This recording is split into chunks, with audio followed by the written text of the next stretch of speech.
A very good day to our doctor, Dr. Nozita binti Jamal. My name is Logesh Raj. My matrix number is 272715. Today I'm going to talk about the assignment 2, which is explaining the questions from question 1 and 2 from the problem solving 4. So question 1.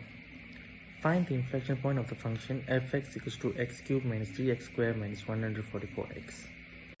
So to find the inflection point, step 1 is to use the power rule to find f prime x.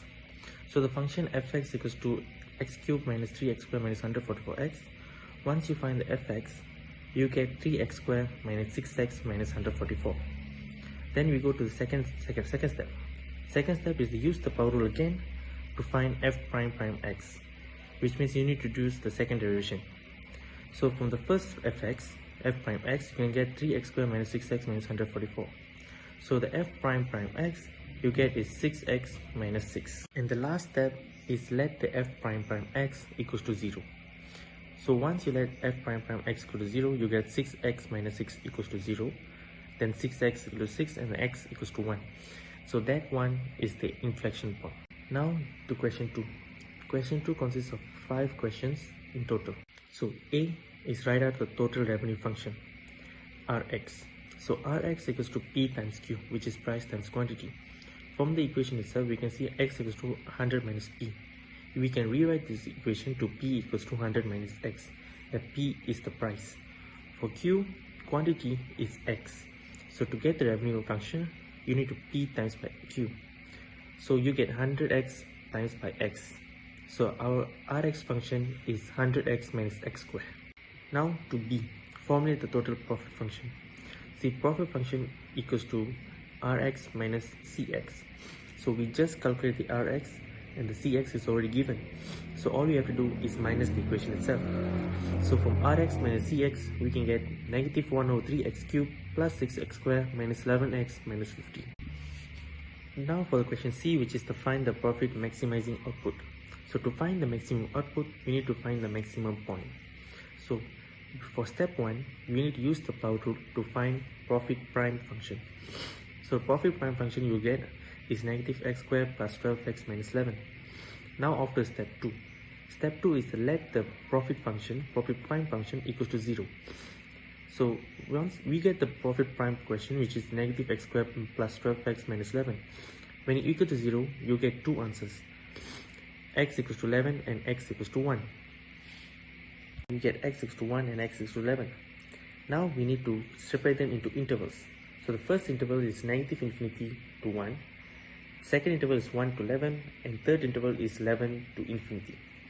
Now you can look at the table above. You can see that the test, we need to take one number from the interval and test it out. So for the first, from negative infinity to 1, you use the word 0, and then we substitute the 0 into the profit prime function, and you get negative 11. So because it's less than 0, which means it is decreasing, the slope is decreasing. Next, from 1 to 11, we test out the number 2, and once we get that, once we substitute the 2 into the profit prime function, you get 9, which is increase because more than 0.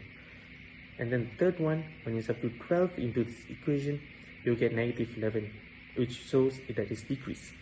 So we can say that the slope decreases, increases, and decreases again. So in the first interval, we can say it decreases, and then it reaches to a minimum point, and then it increases again until the third interval. Once you get to 11, it decreases. So you can say that 11 is the maximum point. So from this, we can conclude that 11 is the maximum point, and that which shows that it is the maximum output. And now after the D, find the maximum profit. So to find the maximum profit, we need to substitute our maximum output into the profit function. This is simple enough. So we need to substitute our maximum output, which is 11, from what we find from question C, and we need to substitute 11 into the profit function, and what we'll get is the maximum profit, which is RM 111.33. And now question E, which is proof that the profit is at a maximum point using second order condition. So second order condition means 2 times derivative, second derivative. So first, use the power rule to find the second derivative. We already found out the f prime x. Now we need to find the profit prime prime x. So the profit prime prime x equals to negative 2x plus 12. Then off to step 2. Substitute the 1 and 11 into profit prime prime x. So the 1 and 11, we said that 11 is the maximum point. To show that the 11 is the maximum point, we need to get less than 0. So once we substitute 11 into the profit prime prime x, we get negative 10. And when we substitute 1, we get positive 10. When the prime prime x is more than 0, it is the minimum point. And if it's less than 0, it is the maximum point. So we can see from this that once we substitute 11 into profit prime prime x, it gets negative 10, which is less than 0. So we can conclude that 11 is the maximum point by using the second order condition. That's all from me. Thank you.